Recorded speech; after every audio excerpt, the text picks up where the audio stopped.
الحرب الفترة الأخيرة دي بقت حرب نفسية قوي. يعني ايه؟ مش عارف يعني حرب نفسية تكون ايه تاني يعني.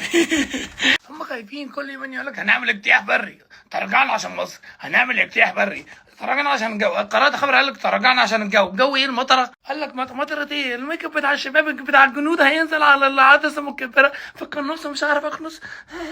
انا قال لك النت قطع، وبعدين somehow فجأة الفيد كله قلب محاجات تانية غير غزة. ايه هم قطع النت عننا ولا عنهم؟ هم قاصدين يطلعوا اخبار عشان يخلونا نشوف الحاجات اللي هم عايزين نشوفها، اللي ممكن تكون مش صح. حتى الان احنا هنعمل شير من الاخبار اللي موثوق فيها، الناس اللي بجد بتدون، الناس اللي بجد بتقول. هم خايفين، السياسيين كلهم بيقولوا هم خايفين، جنرالات الحرب بيقولوا هم خايفين. قطع فشخاهم، امريكا واسرائيل خلاص خسروا الحرب دي، اللي راي عنهم كله قلب ضدهم. Israelis are concerned that the narrative is not yet in their favor. المقاطعة بتأذيهم، واستدعوا كل الجنود الاحتياط وكل الموارد وكل الفلوس وكل خلاص ما حلهمش اي عيشة تاني. As a barista at Starbucks, boycotts work. Keep it going. Like, it works. There has been a significant decline in customers. ما عندهمش اي حاجه غير الفلوس، فاحنا لما نقطع عنهم الفلوس نكون قطعنا كل حاجه عنهم. صح.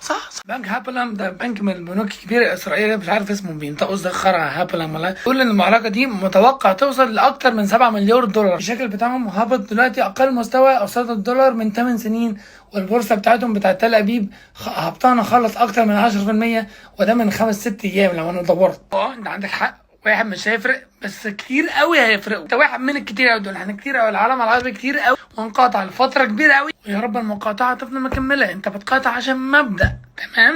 تمام. هو قتل اخواتي وضرب اهلي بس من حوالي 2 كده بقى، صح؟ مش منطقيه خالص. المقاطعه تفضل مكمله عشان هو انت مبدأ معين، لو عمل كده فانت مش هتجيب منه تاني خالص، مش هتنسى ان اهلك ماتوا وان هو ضرب امك وقتل اخواتك عشان ايه؟ قشطه يعني، فاتت 2 يعني ما.